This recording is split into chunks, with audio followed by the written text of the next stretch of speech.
yang bisa praktis ya. Seringkali itu bahasa Pak Arifnya itu kadang-kadang kita doling sama apa namanya mahasiswa. Baru pulang S2, baru pulang S3 gitu, apa namanya, baru pulang S2, S1 itu S3 kualifikasi apa namanya standar S2. Iya. Baru pulang S3, yang S2 dituntut standar S3, itu doling karena bahasanya Pak Arif. Oleh karena itu dulu pernah saya anukan kan ciri-ciri itu. Jadi yang dikatakan Pak Pran tadi itu saya sepakat karena saya bukan hanya membandingkan dengan Indonesia, saya sudah membandingkan dengan Amerika dan Australia. S1 sederhana, paham teori dan mampu menerapkannya. Paham, mampu menerapkan. Satu teori cukup sudah S1. Jangan lupa. Nah, maksudnya adalah hikmahnya dari Bapak Ibu yang sudah berani mendaftarkan untuk S3, lihat itu tuntutannya. S3. Oleh karena itu dulu pernah saya mengatakan gitu, disertasi bukan diukur ketebalannya. Karena asumsi yang sempat juga berkembang, kalau skripsi itu sekian halaman, S2 sekian halaman, itu menurut saya salah kaprah. Yang harusnya dipahami adalah tuntutan kedalaman dari masing-masing jenjang tuntutan tugas hakim itu. Oleh karena itu tadi Pak Pran menekankan gimana kenapa perlu filsafat, bukan filsafat secara umum, filsafat ilmu administrasi, dan metodologi lembaga. Itu. Kemudian tentang KKNI yang menyangkut interdisipliner. Itulah salah satu alasan sejak awal pendirian S3 ini di mana saya terlibat. Kenapa teori sosial itu diajarkan? Kenapa ini saya tegaskan? Karena dulu saya pernah dengar kenapa sih jurusan ilmu administrasi, tapi yang orang non administrasi juga diminta ngajar. Salah satunya alasan kami dulu karena saya masuk tim pendirian S3. Ini adalah ilmu administrasi di bawah fisik, bukan di bawah via. Oleh karena itu salah satu pencirian sejak awal adalah bahwa ilmu administrasi ini itu adalah dilengkapi atau diperkaya dengan perspektif ilmu sosial yang lebih luas tanpa meninggalkan core-nya apa itu administrasi publik atau administrasi bisnis. Itu dulu belum ada KKNI pada waktu saat merumuskan itu S3 pendirian tahun 2008 belum ada KKNI. Ingat saya bersama Kapolres Santoso almarhum saya terlibat diskusi intensif.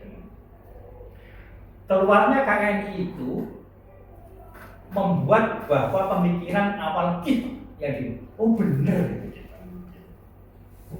Oleh karena itu saya mau tempo hari cerita sama Pak Pran gitu. Bahkan Pak Profesor Bambang Supriyono, mantan dekan VIA, pada waktu presentasi ini kan seringkali kamu menjadi dosen jiwa punya penguji lampu mengatakan harusnya identitas ilmu administrasi divisi ini beda dengan VIA, tapi itu VIA, gitu kan? Gitu. Jadi memang Nicholas Henry itu kira-kira seperti itulah. Gitu, lah ini kan di bawah fisik kembangkan itu, jangan mengcopy dari VIA, kira-kira begitu. Oleh karena itu saya sempat dulu berpikir gitu dalam pemetaan mapping yang diminta oleh Dikti gitu. Jadi ceritanya yang sudah saya tulis di sejarah itu proposal itu ditolak, bukan dikembalikan untuk berbagi fokusnya apa. Maka saya berpikir saat itu karena saya diminta oleh Pak Kapolri itu menurut Bapak, ini mungkin mendekati public policy lah kalau dia sehingga lebih kaya perspektif. Oleh itu di situ ada teori ilmu sosial klasik dan modern. Dan insya Allah saya semester ini masih dibetulkan terus. Jadi itu. Jadi nanti kalau untuk pembekalan tentang akarnya tadi, kalau birokrasi itu Weber misalnya gitu, kemudian itu, insya Allah itu akan membahas di mata kuliah. Siap. Itu masuk jadi masa kita lepaskan tanpa membekalnya. Begitu ya. Itu ya. Masuk. Nah, itu. Jadi kenapa saya tolong dikoreksi kalau saya salah. Kenapa ilmu administrasi yang divisit ini itu tidak mengacu pada konsep ilmu administrasi dari siapa yang klasik itu? Wilson, ya kan? Gitu. Tapi lebih lebih dari disipliner. Kira-kira begitu. Jadi kita itu perlu jawab. Oh, saya sekolahnya kira-kira begitu. Kalau pertanyaan, tapi divisit, AE-nya divisit itu lebih kaya. Oleh tahun 2018. Saya mengirimkan artikel tulisannya Benjamin White tentang Felix. Kajiannya antropologis. Dia tidak bicara regulasi, dia menyebut regulasi, tapi narasinya gitu. Saya kirim ke Pak Pran. Pak Pran ini, gitu, benar nggak ini adalah tulisan ilmu, pasti ini bisa masuk bidang kajian ilmu administrasi publik. Iya itu administrasi publik. Pendekatannya antropologis. Gitu kira-kira. Benjamin White bisa ditemukan. Nanti kalau ada bisa kirimkan. Nah, yang ketiga tentang grand theory itu memang sempat menjadi diskusi. Oleh itu pada saat mengajar, menguji kemarin, Pak Pran tidak ikut, saya menguji itu, saya bilang, sebentar saya menanya sebagai orang yang bukan dari ilmu administrasi, yang dimaksud grand theory itu apa? Ini sudah saya tulis di salah satu artikel di manusiakan sosial itu, di ilmu sosial termasuk HI. Grand theory itu adalah mengenai cakupan. Cakupan itu begini. Jadi yang universal bahwa bisa dipakai di mana saja kapan saja itu grand theory. Kalau umpamanya cakupannya itu terbatas, ini teori ini untuk berlaku untuk masyarakat Asia saja. Kira-kira begitu. Itu middle. Tapi kalau bersifat nasional atau lokal, ya itu apa mikro. Gitu. Tapi di administrasi itu grand theory itu penafsiran saya dari termasuk yang terakhir tadi namanya induk lah gitu ya kira-kira saya ya induk teori jadi governance gitu kan kemudian di bawahnya ada adaptif gitu kan ada kolaboratif lah pemahaman itu menjadi penting itu untuk bedakan. Nah oleh karena itu saya sebenarnya mau nanya Pak Pran kalau grand theory sebagai cakupan ada referensinya. Oleh karena itu kalau Bapak Ibu nanti menulis disertasi, kalau yang dimaksud grand theory itu, yang induk teori itu, kalau bisa dicantumkan sumbernya. Kalau tidak ada sumbernya, definisikan sendiri, ada yang ada maksud. Supaya nanti kalau ada penguji luar atau yang mungkin menanyakan apa yang paham gitu, yang saya maksudkan ini loh Pak, referensinya ini kalau ada. Kalau enggak yang maksud ini, supaya dalam ujian itu tidak begini, tapi pada pemahaman yang sama. Kalau difusung, karena ada pengertian grand theory yang lain. Ya. Jadi harus begitu. Itu untuk memagari Anda sendiri. Ya kan? Gitu. Nanti jadi bagus ya nanti. Nah, tentang buku, tentang tentang artikel jurnal, kan saya sudah bilang, kan khawatir pakai indeks. Gunakan indeks yang saya katakan dulu itu kan gitu. Buku segini seminggu nggak selesai baca. Temanya apa? Cari di indeks. Itu tip paling praktis itu. Governance misalnya, gitu kan? Cari sekian artikel juga namanya. Kalau di buku loh ya. Kemudian mengenai, nah ini penting. Tadi berkali-kali Bu Melu saya pikir jadi keringetan tadi. Yang dicontohkan sampah, sampah, lega kan? Disediakan oleh Pak Pran itu. Jadi memang juga. Jadi dalam konteks standar internasional, jadi Bapak Ibu nanti kalau bikin CV, apalagi di konferensi internasional itu akan ditanya majoring in. Jadi ini terutama pada Pak Arif, Pak Pandu yang saya tahu, gitu kan? Kan Pak Arif dari KS, kemudian Pak Pandu dari Pariwisata. Tetap majoringnya itu di public administration atau di business administration. Tapi bagian dari situ itu adalah ilmunya. Jadi Pak Arief bisa gitu, apa namanya, isunya itu kan X, tapi harus bisa menunjukkan administrasinya. Pak Pandu yang sangat intens tahu tentang pariwisata, silakan saja, sama dengan sampah gitu kan gitu, silakan saja. Tapi gitu, majoring administrasinya apa? Itu. Saya dulu majoring in comparative politics. Saya membandingkan apa namanya Indonesia dengan Thailand. Jadi sub majoringnya ya kalau ada istilah itu gitu. Saya adalah transisi demokrasi. Saya bandingkan transisi demokrasi di Indonesia sama Thailand. Saya jadi seperti Thailand 6 bulan, di sini 3 bulan gitu kan. Kan beda sih. Oleh karena itu saya bisa mengklaim saya majoring gitu kan dalam comparative politics. Tapi kasusnya kalau bisa dikatakan kasus, saya transisi demokrasi dari militer itu kan ke demokrasi itu. Oleh karena itu, kalau Pak Arief sama dari KS gitu, Pak Pandu dari pariwisata gitu, Pak Arief kasusnya tetap KS, tapi harus menunjukkan sisi administrasinya. Jadi pada saat lulus itu bisa mengklaim saya dokter administrasi, tapi itu saya tetap terkait dengan KS karena tadi pemahaman jadi penting. Disertasi itu narrow and deep, sempit tapi dalam, bukan urusan banyaknya halaman.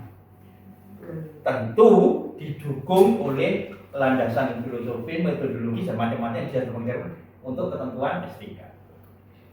Pak Pandu juga begitu, bukan berarti Pak Pandu dokternya apa namanya administrasi kok ngajar di pariwisata. Oh enggak, saya majoring memang apa namanya di ilmu administrasi. Tapi kasusnya yang menjadi fokus bahasan saya yang saya kaji itu masalah pariwisata. Kira-kira begitu untuk defense pada saat karena ujian terakhir itu bukan ujian tertutup sama ujian terbuka. Ujian terakhir itu ada di masyarakat. Gitu. Jadi kalau bisa apalagi yang dosen gitu. Jangan sampai ini istilahnya saya pinjam dari Pak Pak Bustami tadi saya agak sungkan itu menyebut di tulisan gitu kan gitu, tapi karena ini akademik bisa mengatakan dengan bisa mampu bertanggungjawabkan seperti itu, maka Bapak Ibu nanti setidaknya pada waktu didik masyarakat itu tidak dinilai sebagai dokter by accident gitu, tapi by akademis. Itu istilah dari almarhum Pak Bustami kan saya menulis tentang tentang obrolan beliau tentang ilmu mulia. Iya kan gitu. Dia mau menjelaskan itu, terutama yang berasal dari dari disiplin lain. Majoring in public administration atau majoring in administration. Seperti Bu Tuti. Itu nanti apa kasusnya yang dilakukan? Kan tetap bisa nanti apa yang kan itu bisnis. Nah, ya kan? Nah, itu yang menjadi penting untuk gitu majoring. Nah, menyangkut Pak pertanyaan Pak Rito tadi.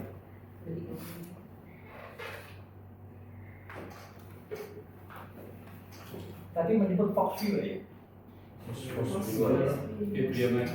Bibliometri itu saya sekitar 2 bulan yang lalu menguji mahasiswa HI ya sama.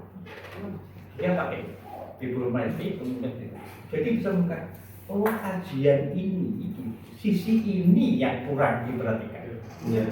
Itu sangat membantu, terutama untuk menemukan definisi atau menemukan posisi disertasi Bapak Ibu itu di antara penelitian yang lain. Boleh gunakan itu dan menjadi instrumen sangat penting untuk menentukan ini lokal tidak. Ya. Yang kedua yaitu, dari situ nanti hanya ini loh kira-kira mempersempit gitu, ruang buruan untuk menemukan lokal itu di bagian ini. Ya. Oleh karena itu, saya dulu kan, mohon maaf ya, saya dulu kan di di kelas Jember di Tengah Samarinda, jadikan kelas ini menjadi academic community. Jadi Bapak Ibu yang gitu, biar berbeda gitu, kalau memang belum paham itu membantu itu, paling itu mungkin bisa membantu. Itu konteksnya. Nah kemudian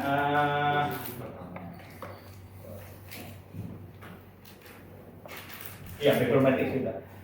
Saya pikir itu garis bawahan dari saya nggak tahu nanti setelah itu kita bahas tadi Bu Dini sama Bu Mel gitu yang sudah mengirim silosis itu kalau kita bahas bersama nggak apa-apa ya? Oh nggak apa-apa. Nggak apa-apa. Saya bilang kalau bersedia itu bagian dari jajah ilmu itu berdua gitu loh maksudnya. Caranya begitu itu gitu loh. Jadi itu yang yang Komunitas akademik. ya. Saya menambahkan itu kalau ada pertanyaan monggo sebelum nanti diatur oleh Pak Pran. Oke, silakan. Makasih. Pak, kalau tadi kan saya Dulu, Pak. Grand teori, grand teori itu kalau misalnya sebagai payung ada di penelitian penerapan itu ada nanti ada video teori dan teori Pak. Apply teori. Nah, penerapan nanti untuk disertasi apakah cukup di apply teori dipakai atau tiga-tiga dipakai Pak? Grand teori, video teori, apply teori. Ini Pak Rito, yang paling penting itu bukan Anda berat di teori di level yang mana, tapi yang terpenting adalah Anda menarasikannya dengan benar, memberi argumentasi dengan benar, dan nanti ketika ditanya bisa menjelaskannya. Karena begini,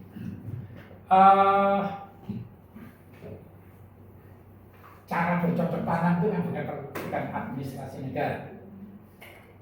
Ya, ilmu bercocok tanam harus berapa meter ukuran antar bibit dan sebagainya. Itu kan sangat teknikal sekali, tapi memang betul-betul apply. Pak Rito bisa melihatnya dengan berbagai macam perspektif, tergantung pilihan Pak. Pilihan perspektif itu wewenang penuh peneliti dan dosen pembimbing promotor tidak boleh intervensi jauh di situ. Saya mau menggunakan ini kok. Itu etik. Ya, Etik. jadi begitu. Terhadap mahasiswa S1 harusnya juga begitu. Ya, kita sebagai pembimbing kita menasihati. Kenapa sih kamu tidak menggunakan itu enggak disampaikan. Jadi begitu Pak, itu kan saya khawatir. Jangan dibatasi, janganlah, apalagi itu kan semacam perspektif saja. Oh, itu pilihan orang, pilihan peneliti. Cuma begini, semakin jauh dari application level, biasanya semakin filosofis, tingkat abstraksinya semakin tinggi. Pada semakin tinggi abstraksinya, mungkin kita akan kesulitan untuk riset lapangan. Mungkin akan memaksa kita untuk riset artikel-artikel. Ya, semakin tinggi abstraksinya akan begitu. Semakin mendekati filsafat, itu semakin fakta empirisnya akan semakin sulit ditemukan. Meskipun bisa, pasti menjelaskannya akan sangat sulit. Jadi begitu. Loh, habis ya? Cuma dua Bu. Saya nambahin ya, merespon pertanyaan Pak Rito. Saya memahami pertanyaan Pak Rito itu karena Pak Rito dari Vokasi Pak. vokasi. Ya. Tapi pada saat yang sama harus menyadari juga, pendidikan doktor di sini bukan vokasi. Gitu. Jadi perlu juga menyadari tuntutan di sini. Tanpa harus menegasikan yang diperlukan oleh Pak Rito pada saat nanti balik. Itu yang menjadi penting. Oleh karena itu, kalau saran saya, penuhi permintaan isi dari Pak. Nanti saya khawatir di ujian, Anda ini akademik bukan vokasi, maksudnya begitu, gitu loh. Ya kan, gitu maksudnya. Jadi ini bukan dokter terapi, bukan dokter terapi, tapi dokter akademik. Sebenarnya nggak jauh beda. Saya masih memandang, mohon maaf, tolong dikoreksi Pak Arif itu. KS itu sepanjang apply itu. Lah iya kan mesti gitu. Itu saya bilang oleh ketika saya pernah cerita itu. Saya mengusulkan di pusat itu, ya sebelumnya KS itu jangan disamakan pukul rata lah, karena dia lebih bersifat apply. Saya bilang begitu. Tapi Tidak semua paham, mohon maaf ya, bukan apa-apa. Nah, maksudnya begini, pada saat menempuh doktor di sini, penuh ini. Tanpa harus meninggalkan nanti itu, Bapak juga bisa menurunkan dalam tingkat apply-nya. Kira-kira begitu, Pak. Gitu aja. Jalan tengahnya ya pilih yang tengah. Tapi ada kegelisahannya gini Pak, Ya. ini pengalaman. Jangan-jangan nanti frame para dosen itu tidak sama, sehingga khawatir ya kegelisahan. Itu mengharuskan harus ada grand theory-nya. Ini S3 misalnya Pak. Padahal misalnya kalau saya memahami, kalau salah mohon diarahkan Pak. Kalau saya memahami kan gini, nanti penggunaan teori-teori dasar yang indah tadi itu kan di kajian kita yang filsafat nanti menguatkan itu kan sebenarnya sudah kita pakai. Hanya ketika real penggunaan yang kontekstual ke lapangan, kita mungkin hanya perlu middle atau bahkan applicated teori, gitu, play teori. Nah tapi kalau frame-nya nggak sama Pak, kan dibantai kan. Maaf Pak. Gimana caranya Pak? Bisa ada. Ya. Maaf loh Pak. Itu sudah saya sampaikan pada saat laporan dari Samarinda pada Begitu. ya. Kira-kira dan juga itu bukan pertanyaan saja. Saya dapat cerita dari sekian ujian itu. Nah, oleh karena itu sebenarnya dua orang yang duduk di muka ini adalah orang yang gelisah kan. Yang betul. Baru tadi pagi pada saat menunggu Bapak Ibu datang di situ itu kita sudah diskusi masalah itu. Oleh karena itu tadi baru hari ini tadi secara resmi disampaikan pada calon Kaprodi. Ya. Saya sudah menyarankan Pak Pran itu mungkin perlu kita mengidentifikasi sekaligus mendengarkan aspirasi dari mahasiswa gitu.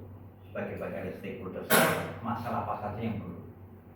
Satu misalnya tadi tentang tentang kode etik tadi. Ya, betul.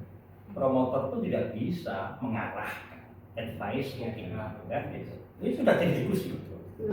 Kemudian pemahaman bersama tentang metodologi. Gitu. Bukan di antara mahasiswa terpadu saya itu perlu. Sudah dicatat sama Bapak. Termasuk tadi mengenai ini tadi grand theory dan sebagainya. Tadi pada Bapak Ibu masih di luar gitu kan. Siapa nama foto-foto tadi. Kami bertiga ngomong sama Pak Weni. Pak Weni mungkin suatu saat itu ini kan orang yang cerewet nih. Berdua ini orang cerewet.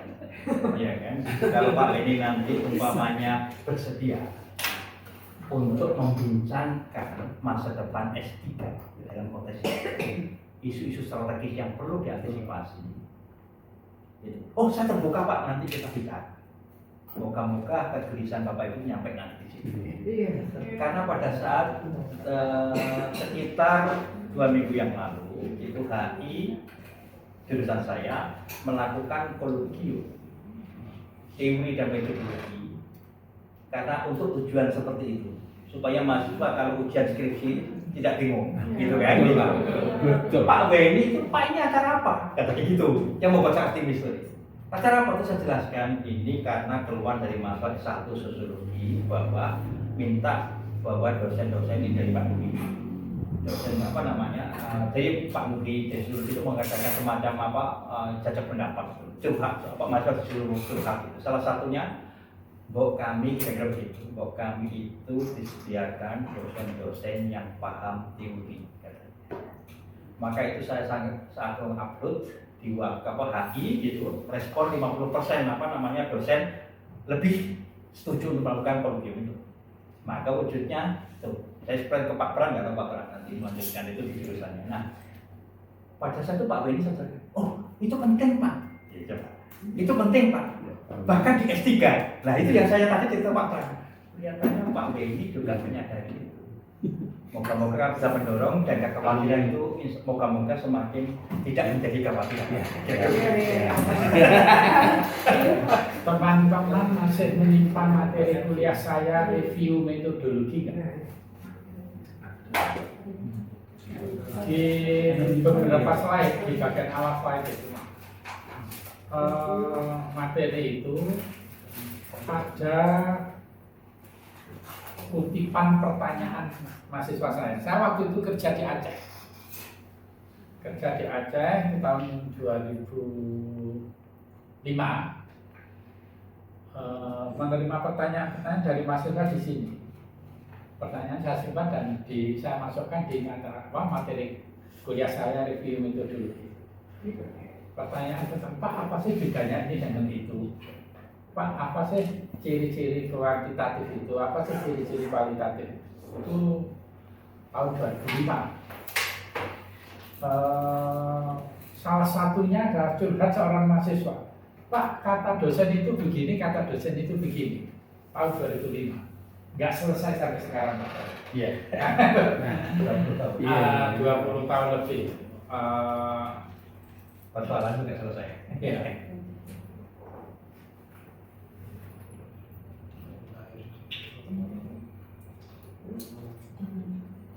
Di bagian mana itu? Ada itu pertanyaan dari para mahasiswa. Nah ini pertanyaan-pertanyaan yang saya himpun sejak lama tahun 2007. Apa perbedaan hakiki antara penelitian kualitatif dan seterusnya? Kalau teman-teman masih menyimpan materi bahan kuliah saya itu silakan dibuka lagi. Pertanyaan itu ada. Itu memang membedakan. Bukan hanya di metodologi. Pertanyaan di bidang teori juga begitu. Ada dosen yang misalkan begini,